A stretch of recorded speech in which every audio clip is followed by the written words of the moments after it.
goes out on Collins. I be.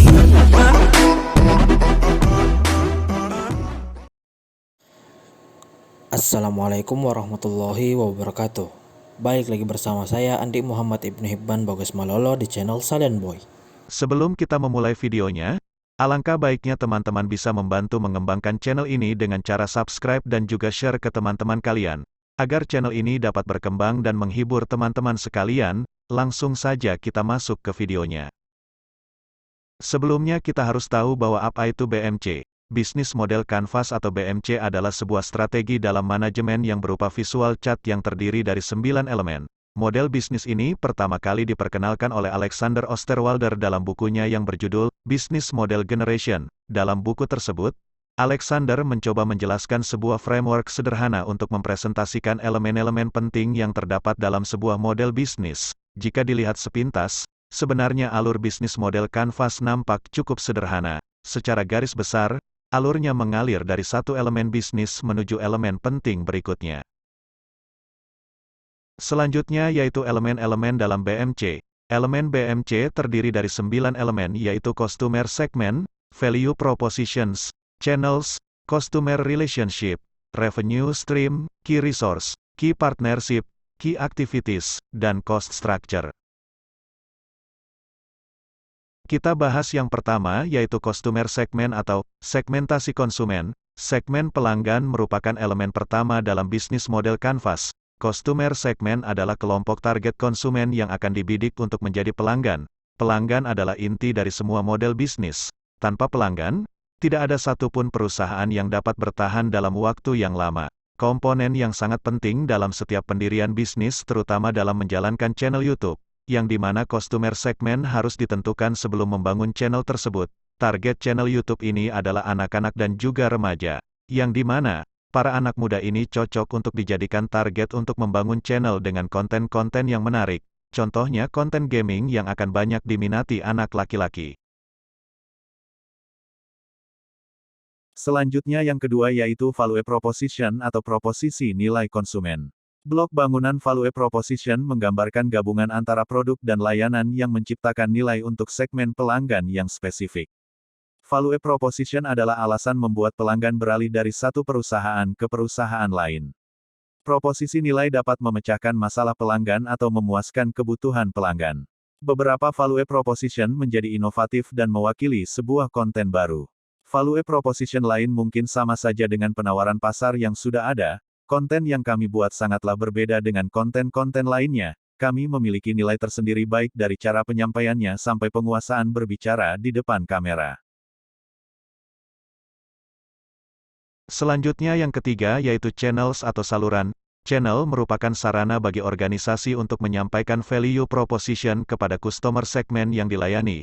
Channel juga berfungsi dalam beberapa tahapan, mulai dari kesadaran pelanggan sampai ke layanan purna jual. Berikut ini adalah beberapa fungsi channels. Yang pertama, membangun awareness di antara pelanggan tentang penawaran sebuah produk. Yang kedua, memungkinkan sebuah kelompok pelanggan membeli produk yang lebih spesifik. Yang ketiga, menyediakan layanan dukungan pasca pembelian kepada pelanggan. Yang keempat, bagaimana mendeliver sebuah produk dalam usaha ini. Saya berencana untuk mengajak kolaborasi para konten kreator yang di Sulawesi ataupun di luar Sulawesi untuk membuat konten-konten yang menarik.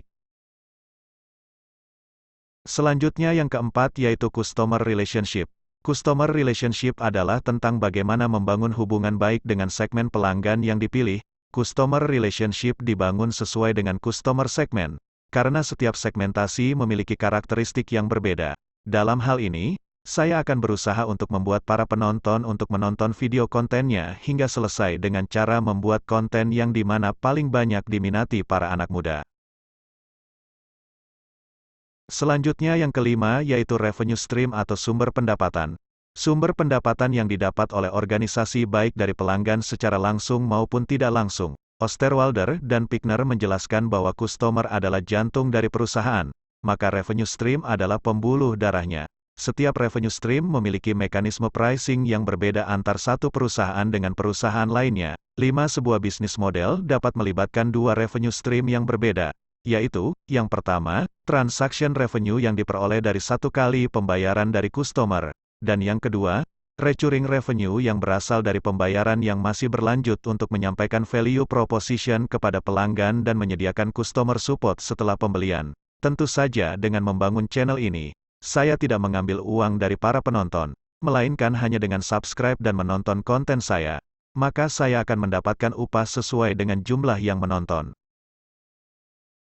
Selanjutnya yang keenam yaitu key resource atau sumber daya. Sumber daya milik organisasi yang digunakan untuk mewujudkan value proposition. Key resources dibagi menjadi 4 macam, yaitu, yang pertama, fisikal. Fisikal merupakan aset fisik yang dimiliki oleh organisasi atau perusahaan. Dalam hal ini, saya membutuhkan device yang mampu mendukung dalam hal editing ataupun gaming. Yang kedua, intelektual. Intelektual seperti pengetahuan, merek, hak cipta ataupun database pelanggan yang merupakan komponen penting dalam bisnis model. Yang ketiga human, tenaga kerja yang kompeten, kerjasama yang baik serta memiliki dedikasi yang tinggi terhadap perusahaan merupakan bagian terpenting dalam suatu perusahaan. Yang keempat finansial. Finansial atau keuangan suatu perusahaan ialah cermin dari kinerja ataupun perputaran yang terjadi di dalam perusahaan itu sendiri. Dalam membangun bisnis, modal merupakan salah satu faktor yang penting. Selanjutnya yang ketujuh yaitu key partnership atau kerjasama. Bisnis yang baik tidak hanya mampu menjalin hubungan yang baik dengan pelanggan namun mampu pula membangun partnership atau kemitraan yang baik. Kemitraan adalah kesepakatan dan kerjasama antara kedua belah pihak untuk mencapai suatu kepentingan bersama. Dalam hal ini, sebuah channel harus mengetahui siapa saja mitra mereka, siapa pemasok utama, kelebihan dan kekurangan apa yang ada dalam mitra sehingga efisiensi dapat tercipta. Membangun hubungan yang baik dengan para konten kreator agar nantinya dapat kolaborasi membuat konten. Selanjutnya yang kedelapan yaitu key activities atau aktivitas yang dijalankan. Key activities mendeskripsikan aktivitas penting yang harus dilakukan perusahaan agar bisnis modelnya berjalan dengan baik. Setiap model bisnis membutuhkan sejumlah aktivitas kunci, yaitu tindakan-tindakan terpenting yang harus diambil perusahaan agar dapat beroperasi dengan sukses. Seperti halnya sumber daya utama, aktivitas-aktivitas kunci utama juga diperlukan untuk menciptakan dan memberikan proporsi nilai, menjangkau pasar, mempertahankan hubungan pelanggan, dan memperoleh pendapat, dan seperti sumber daya utama. Aktivitas-aktivitas kunci berbeda tergantung pada jenis model bisnisnya, bukan hanya membuat konten, tapi saya juga akan melakukan live streaming, yang dimana para penonton bisa melihat langsung para konten kreator itu membuat kontennya tanpa sentuhan editing, atau bisa dibilang murni dari ekspresi yang diperlihatkan, agar para penonton juga dapat merasakan langsung apa yang para konten kreator rasakan. Selanjutnya yang terakhir yaitu cost structure atau struktur biaya. Elemen terakhir ini adalah komposisi pembiayaan untuk mengoperasikan bisnis dalam mewujudkan value proposition yang diberikan kepada pelanggan. Biaya diperlukan dalam aktivitas usaha untuk menyampaikan value proposition, menjaga customer relationship, dan menghasilkan revenue. Struktur biaya yang efisien menjadi kunci besarnya laba yang diperoleh perusahaan. Dalam hal ini, sebagai konten kreator pastinya membutuhkan, yang pertama, device atau alat yang dapat menampung atau membuat konten-kontennya, antara lain yaitu PC, monitor, keyboard, mouse, kamera, headphone dan lain sebagainya. Yang kedua, bukan hanya device, jaringan atau Wi-Fi juga diperlukan untuk mengupload kontennya ke berbagai platform, baik itu YouTube, TikTok, ataupun Instagram. Yang ketiga, membangun ruangan khusus agar tidak mengganggu orang sekitar.